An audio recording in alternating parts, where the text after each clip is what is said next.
How did we go from this? Last year criticizing U.S. foreign policy. What would you do differently, Donald? I'd make our allies, forgetting about the enemies you can't talk to so easily, I'd make our allies pay their fair share. We're a debtor nation. Something's going to happen over the next number of years with this country, because you can't keep going on losing $200 billion, and yet we let Japan come in and dump everything right into our markets and everything. It's not free trade. If you ever go to Japan right now and try to sell something, forget about it, Oprah. Just forget about it. It's almost impossible. They don't have laws against it. They just make it impossible.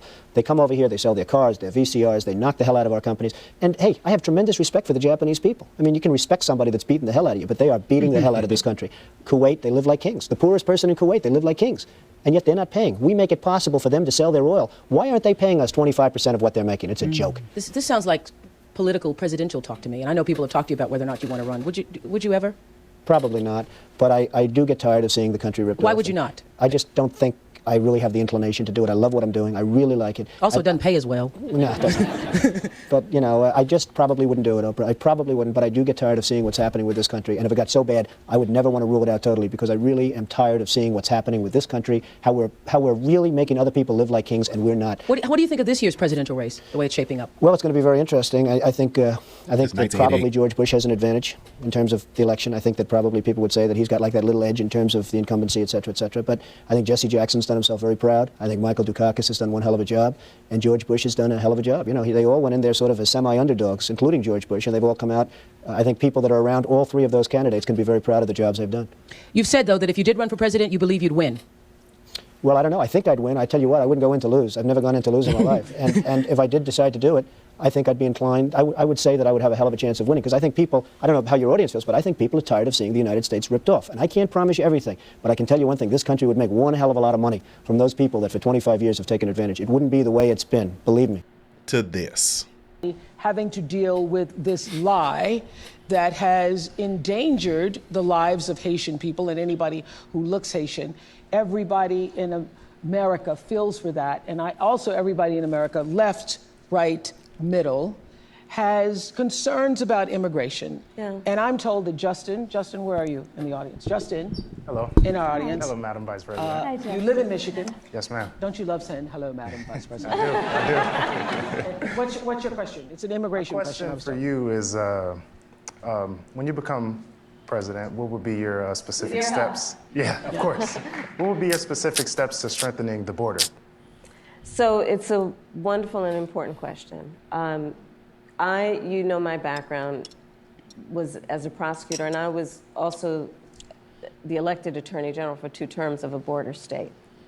So this is not a theoretical issue for me. This is something I've actually worked on. Okay. I have prosecuted transnational criminal organizations for the trafficking of guns, drugs, and human beings.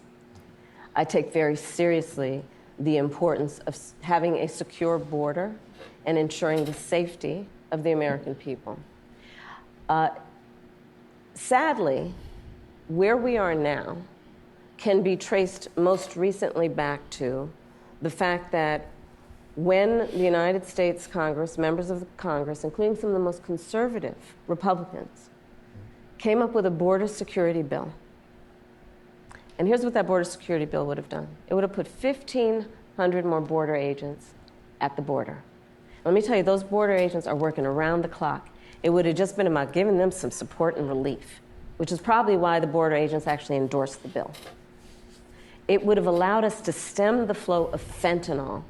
And I'm looking at people from all over the country here, so I don't need to tell the folks who are watching this what fentanyl has done to families, to kids in our country, and the need to take seriously stemming the flow coming into our country and addressing that extraordinary and tragic issue in terms of its effect. The bill would have allowed us to have more resources to prosecute transnational criminal organizations. And it would have been part of the solution. And Donald Trump